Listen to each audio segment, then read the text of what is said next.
నమస్తే, welcome to our channel. నేను మీ ప్రియాంకరం. YSRCP party CRDA అనే ఒక కమిటీని నియమించింది. ఇది రైతుల పరిరక్షణ కమిటీ అంట. సో ఈ రైతుల పరిరక్షణ కమిటీలో భాగంగా పేర్ని నాని గారు నిన్న అమరావతి వీధుల్లోకి వెళ్ళారు. రైతులకు అన్యాయం జరిగిపోతుంది అంటూ.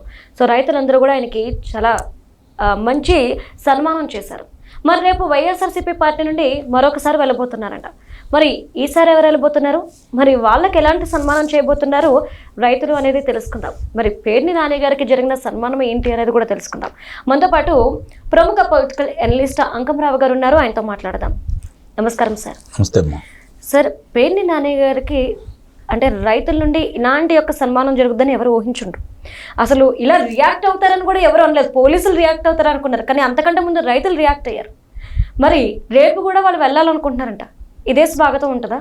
అంటే ఇప్పుడు వాళ్ళకి నాకు తెలిసినంత వరకు జగన్మోహన్ రెడ్డి వైఎస్ఆర్సీపీ పార్టీ వాళ్ళకి ఏ అంశం కూడా ఇప్పుడు ఓడిపోయిన తర్వాత వాళ్ళకి ఏది కలిసి రాలేదు. ఏది ఎత్తుకున్నా కూడా ప్రజలు వాళ్ళకి మద్దతు తెలపట్లేదు. ప్రతిదానికి కూడా వాళ్ళు ఎత్తుకున్న ప్రతి అంశం కూడా వాళ్ళకే ఎదురు తిరుగుతూ ఉంది. ఈ పరిస్థితుల్లో ప్రస్తుతం వాళ్ళకి కనపడింది ఏకైక ఆయుధం అమరావతి. ఈ అమరావతి గురించి పేర్ని నాని కావచ్చు, లేకపోతే మిగిలిన వాళ్ళు మాట్లాడే మాటలు కావచ్చు, నిన్న వెళ్ళిన వ్యక్తులు కావచ్చు, అంబటి రాంబాబు మాట్లాడిన మాటలు కావచ్చు, ఒకసారిగా మనం మననం చేసుకుంటా ఉంటే నిన్న కూడా ఇతను బొత్స సత్యనారాయణ మాట్లాడిన మాటలు కావచ్చు, చాలా స్పష్టంగా వాళ్ళకి అర్థం కాదని మనం అనుకోకూడదు. ఎవరికైనా అర్థమవుతుంది. ఎందుకంటే ఒక శాసనసభ్యుడిగా ఉన్న వాళ్ళకి మామూలుగా మనకే అర్థమవుతుంటే శాసనసభ్యుడిగా ఉన్న వాళ్ళకి అర్థం కాదా? కేంద్రం చట్టబద్ధత ఏర్పాటు చేసిన తర్వాత భారతదేశంలో ఇంతవరకు ఏ రాష్ట్రానికి జరిగిన విధంగా ఓ చట్టబద్ధత ఇలా పుణ్యమా అని చెప్పిన ఆంధ్ర రాష్ట్రానికి వచ్చిన తర్వాత అది మళ్ళీ కేంద్రమే మార్చాలన్న విషయం వాళ్ళకి కూడా తెలిసిన తర్వాత వాళ్ళు పదే పదే దీని గురించి మాట్లాడుతున్నారు అంటే వాళ్ళకి ప్రత్యేకమైన ఒక ఏజెండా అనేది ఒకటి ఉంది. అమరావతి మీదే దృష్టి పెడితే ఇప్పుడు దేంట్లో దృష్టి పెట్టినా కూడా మనం విజయవంతం కావట్లేదు. కాబట్టి అమరావతి మీదే దృష్టి పెడితే పోయినసారి కమరావతి అన్నాం, భ్రమరావతి అన్నాం, ప్రజలు నమ్మారు. ఇప్పుడు మనం కనుక దృష్టి పెట్టకపోతే పెట్టుబడులు విపరీతంగా వస్తున్నాయి. ఒక పక్కన క్వాంటమ్ వ్యాలీ, ఒక పక్కన సిఆర్డీఏ భవనం, ఇంకో పక్కన విద్యా సంస్థలు విపరీతంగా వస్తూ ఉన్నాయి. ఇంకో పక్కన కేంద్రం వచ్చేతలకేమో వాళ్ళ కార్యాలయాలన్నీ ఒకేసాట నిర్మిస్తూ ఉంది. వాళ్ళకి కావాల్సినటువంటి నివాస సముదాయాలన్నీ కూడా ఒకేసారి నిర్మిస్తూ ఉంది. రేపు పొద్దున ఇవన్నీ పూర్తయిపోతే అలాగే రైతులకు ఇవ్వాల్సినటువంటి ఏదైతే స్థలాలు ఉన్నాయో వాటిని కూడా ఇవ్వడానికి సిద్ధంగా రహదారులన్నీ నిర్మిస్తూ ఉన్నారు. అంటే అక్కడ పనులు జరుగుతూ ఉన్నాయి. రేపు పొద్దున ఇక్కడ పనులన్నీ పూర్తయిపోయి ఈ ఏదైతే శాసనసభ్యులు కావచ్చు, మంత్రులు కావచ్చు, మరి న్యాయమూర్తులు కావచ్చు, ఉద్యోగస్తులు కావచ్చు, వాళ్ళ భవనాలన్నీ పూర్తయిపోయి అక్కడ వాళ్ళ నివాసం ఉంటే ఇప్పటికే ఏమీ లేకుండానే ఇట్లా పెట్టుబడులు వస్తూ ఉన్నాయి. అవన్నీ కార్యకలాపాలు అక్కడ జరిగి విపరీతంగా జనం కనపడతా ఉంటే ఓ పక్కన వాళ్ళకి విశ్రాంతికి సంబంధించి ఏదైతే ఉన్నాయో అవి కూడా ఏర్పాటు చేసుకుంటా ఉన్నారు. కాబట్టి అలాగే వివిధ రకాలుగా హోటల్స్, 5-6 హోటల్స్ కూడా వస్తూ ఉన్నాయి. 3 స్టార్ హోటల్, 5 స్టార్ హోటల్ అట్లా. రేపొద్దున అంటే ఎవరన్నా అక్కడికి వచ్చి రావాలంటే ఇప్పుడు విజయవాడ నుంచి రావాలి. రేపొద్దున ఇక్కడే ఇవన్నీ ఏర్పాట్లు అయినాయి అనుకో, పెద్ద ఆలస్యం లేకుండా అన్ని అనుమతులు రాంగలోనే వీళ్ళన్నీ రెడీ చేసి పెడుతున్నారు. వాళ్ళకి అనుమతులు ఇవ్వడానికి సిద్ధంగా ఉన్నారు. ఈ పరిస్థితుల్లో ఇవన్నీ పూర్తి అయిపోతే మన బ్రతికేంటి? రేపు పొద్దున ఇక్కడ ఆదాయం పెరిగితే, రాష్ట్ర సంపద పెరుగుతూ ఉంటే, మన అప్పులన్నీ తీర్చి వెళ్ళే విధంగా ముందుకెళ్తూ ఉంటే, మనం విపరీతంగా అప్పులు చేసాం. వీళ్ళకి అప్పులు ఎక్కడ పుట్టవు, కేంద్రం సహాయం చేయదని చెప్పి భావించాము. కానీ మనం అడ్డుపడ్డా. ఇంకా గమ్మత్తైన విషయం ఏంటంటే ఆ ప్రాంత రైతులు ఎవరైతే దీనికి ప్రపంచ బ్యాంకు కావచ్చు, వివిధ బ్యాంకుల నుంచి రుణం వస్తుందో వాళ్ళకి లేఖలు కూడా సంధించారు. ఇక్కడ భూమి విలువ తక్కువగా ఉంది, మీకు ఎక్కువ చూపించారు, మిమ్మల్ని మోసం చేస్తున్నారు అని చెప్పని. రైతుకు ఆ ఆలోచన ఎందుకు వస్తుంది? ఇప్పుడు నిన్న జరిగిన సంఘటన చూసుకుంటా ఉంటే పేర్ని నాని కావచ్చు, ఇంకోటి కావచ్చు, అక్కడ ప్రజలు తిరగబడ్డ విధానం అవి చూస్తూ ఉంటే అక్కడ వాళ్ళు ఎవరిని వెళ్ళారు, ఏ ఆలోచనతో వెళ్ళారు? సిఆర్డీఏ పరిరక్షణ సమితి. అసలు సిఆర్డీఏనే రద్దు చేయమని చెప్పింది అతనే కదా, రద్దు చేశానని చెప్పింది అతనే కదా, మళ్ళీ న్యాయస్థానం చేస్తేనే కదా తిరిగి ఇక్కడ పునరుద్ధరించింది. మరి 5 సంవత్సరాలు రైతులు ఎన్ని ఇబ్బందులు పడ్డారు, వాళ్ళ కౌలు కూడా ఇవ్వకుండా. మరి 1631 రోజు మహిళలు కావచ్చు, రైతులు కావచ్చు మీ మీద ఉద్యమం చేశారు. తిన్నారో తినలేదో, వాళ్ళు ఎన్ని ఇబ్బందులు పడ్డారో, అప్పులు చేశారో, వాళ్ళు ఎన్ని అవమానాలు భరాయించారు, వాళ్ళ మీద దాడులు చేసినా సహించారు, గాంధేయ మార్గంలోనే ఉద్యమాలు చేశారు. మరి వాళ్ళని ఒక్కరోజు కూడా పరామర్శించని వాళ్ళు ఈరోజు రహదారికి అడ్డుగా ఉన్నటువంటి భూములను ఇవ్వమని చెప్పని సీడ్ యాక్సెస్ రోడ్డుకు సంబంధించి ఇవ్వమని చెప్పని రైతుల గురించి ఎవరాళ్ళు? భూములు ఇవ్వని రైతులు జగన్మోహన్ రెడ్డిని ఆశ్రయించారంట, వాళ్ళు వీళ్ళని ఆహ్వానించారంట. మరి నిన్న వాళ్ళు ఎందుకు లేరు అక్కడ? వాళ్ళు ఎందుకు స్వాగతాలు పలకలేదు? ఈ విషయంలో కొంచెం మనం ఆలోచిస్తే పేర్ని నాని, అలాగే అంబటి రాంబాబు, దేవినేని అవినాష్, లేళ్లప్పిరెడ్డి, ఈ నలుగురు నాయకులు వెళ్ళారు. ఆ నలుగురు ఎమ్మట ఎవరు వెళ్ళారు? ఆ నలుగురు ఎమ్మట ఉన్నవాళ్ళు ఎవరు? ఇది ఒక్కసారి ప్రజలందరూ కూడా చూశారు. దాంట్లో అన్నీ వాళ్ళ ముఖాలు కూడా కనపడతా ఉన్నాయి. వాళ్ళు ఎవరో తెలుసు. వాళ్ళందరూ ఎందుకు వెళ్ళారు? వాళ్ళతో ఘర్షణ పడాల్సిన ఆవశ్యకత ఎందుకుంది?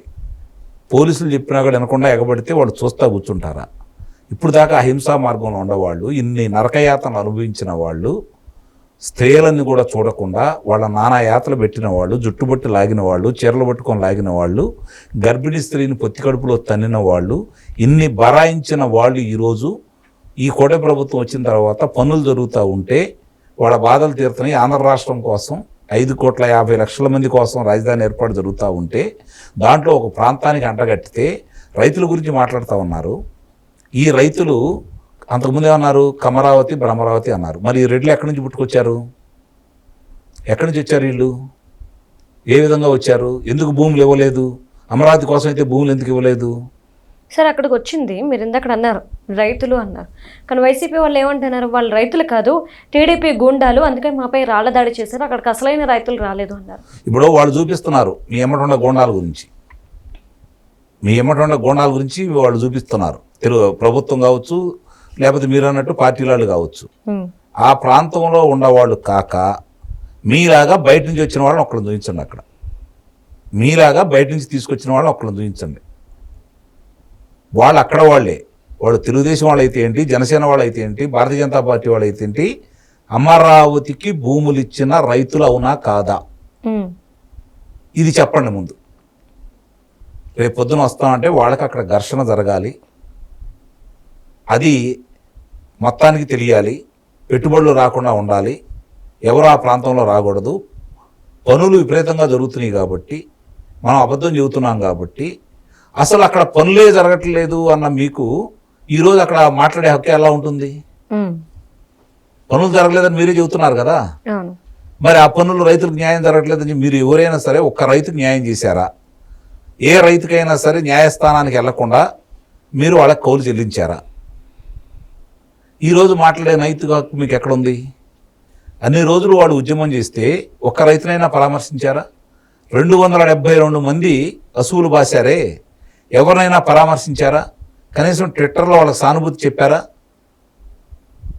ఈరోజు వాళ్ళ గురించి అంత ప్రేమ వాళ్ళకు పోసింది. ఏ రైతుల గురించి ప్రేమ ఉంది అంటే ఇక్కడ ఉన్నటువంటి ఇప్పుడు మీరు చెప్తున్నటువంటి ఆ 5%, 10% రైతులు అంటే మిగిలిన 95% మంది రైతులు కాదా? ఆ 90% మంది రైతులు కాదా? వాళ్ళ గురించి పట్టించుకోరా? వీళ్ళ గురించి పట్టించుకుంటారా? అంటే మీ మాట వింటున్నారు, మీ గురించి మాట్లాడుతున్నారు, మీకోసం చేస్తున్నారు, మీ పార్టీ కోసం చేస్తున్నారనే కదా ఈరోజు.